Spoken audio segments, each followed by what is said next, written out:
Слава на нашиот Господ Исус Христос.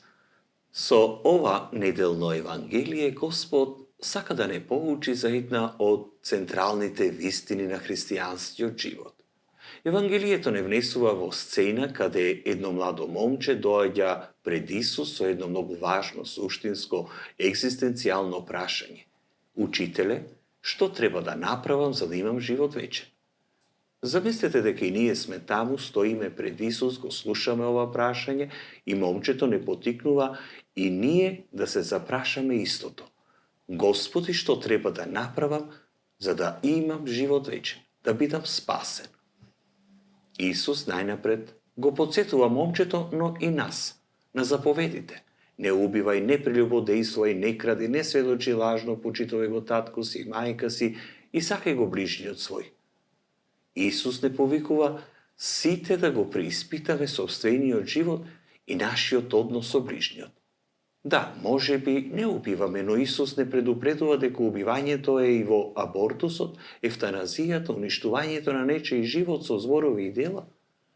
Може би мислиме дека не прелюбодејствуваме, но Господ вели кој со желба погледне веќе извршил прелюбодејство во срцето. Дали некогаш посакуваме нешто туѓо?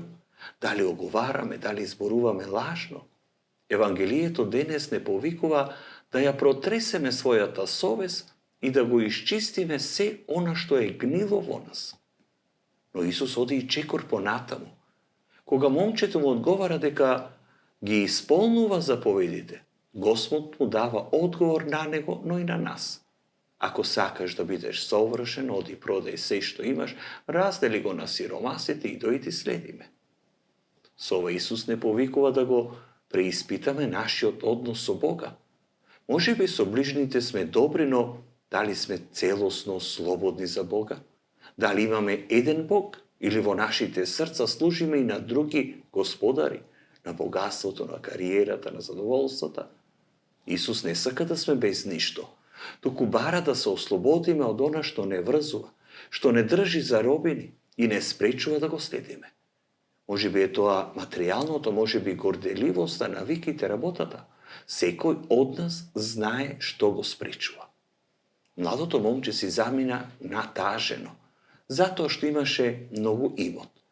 А ние ќе си заминеме ли тажни или ќе одговориме на Господ со еве ме Господи? Да, Бог сака да имаме живот вечен. Бог сака да бидеме свети.